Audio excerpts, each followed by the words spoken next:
It makes me a horrible person, all right? So sometimes I go too far, my wife gets uncomfortable, and then she will say the word cephalopod. If I... You didn't fucking laugh at Gallywobber when that guy said that shit. Yes, cephalopod. It's my wife's favorite mollusk. You don't like it? I don't know. Weird that the things are both seafood. It's really awkward when we get boners at Red Lobster. But yes, when I hear cephalopod, I know she's uncomfortable, and that's when I gotta back off, and I need this in my life. When our daughter was born 5 years ago, it was a crazy scenario in the hospital. Everyone who's been there knows there's chaos in there. There's doctors, there's nurses running around. My wife is on the delivery room table, just being a champ. Our daughter enters the world for the very first time, and I just yelled out, "The prophecy has been fulfilled!" My wife, as drugged up as she was like, "Cephalopod." And I was like, yeah, you're right. Fair.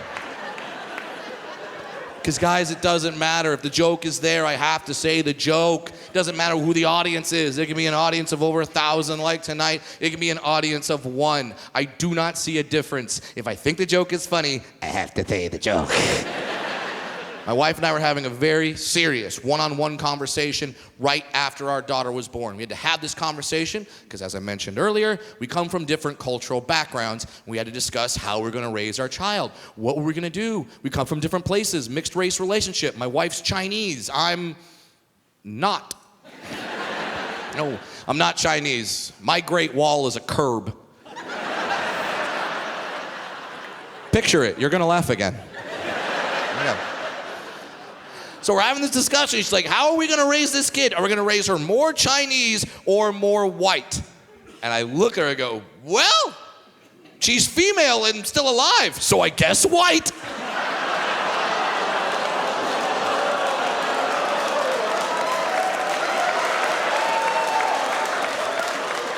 If you laughed at that joke, you're a horrible human being.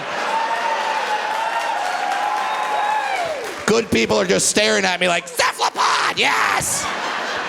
I know, comedian brain, always on, can't flip the switch, can't do it. Wish I could, wish I could just flip the switch and it's like, okay, now I'm in dad mode, husband mode, normal fucker mode. I can't do it. Even when I'm in situations where I know I have to be a clear and present good father and partner, I can't do it. Prime example, a couple months ago, big moment in our family. It was our daughter's first day of school. First day of school at the big school. Oh, that's a big day. That's a proud day for parents. And it was proud for us. We were so happy. So we brought her to school. Me and my wife brought her to school. I'm taking photos to send to the family. My wife is explaining to her how her day's gonna go so she's not gonna be surprised or stressed out. And my daughter, little angel, is just smiling, happy, looking at my wife just walking to school. But she's looking at my wife. She's not looking straight ahead. And in the entranceway of the school, there's a support pole that holds up the hallway, right in the middle of it. My daughter doesn't see it and just nails it, okay?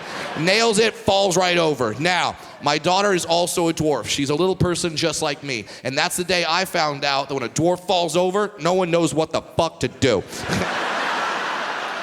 Everyone's confused. These are trained professionals, all like, this was not covered in a meeting. What happens now? A dwarf just fell over. What happens next? Does she explode into gold coins? I don't know.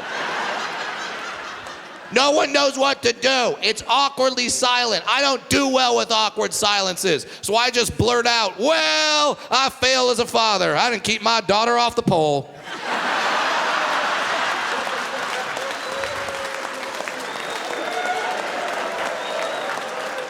And now I'm not allowed at school drop-off anymore.